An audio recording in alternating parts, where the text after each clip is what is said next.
I met her that night, I was excited. I called Celeste. I told her, I think we have our GM. But it was the next morning when I met her people, I found out what perfectionist meant. Because what was I trying to do? Trying to find somebody to replace her. So I'm sitting there interviewing these people, and I kept asking them, have you done this? And they go, oh, I've done that a couple of times. Really? Yeah, Peggy normally does that. Peggy was a perfectionist. Peggy did what? Everything.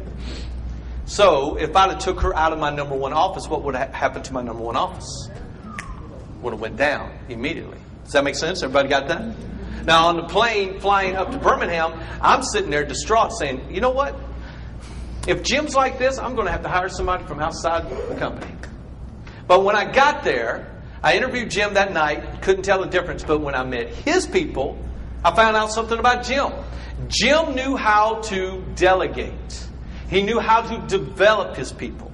He knew how to train his people in such a way that he had somebody to replace him when he left. Actually, he had two people who could replace him at a moment's notice. And that's why Jim got the job. When I do these seminars all over the country, I actually did this in Miami one time.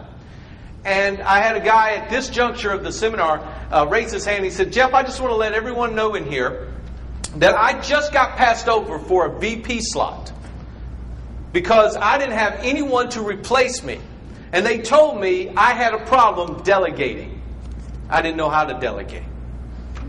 He told me in the hallway that it was a $100,000 pay hike if he'd have got the job.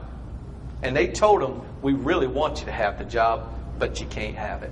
So Jim had the skills of a supervisor. He knew how to develop his people. On the top 10 list of the most valuable skills, what number was delegated? Does anyone know?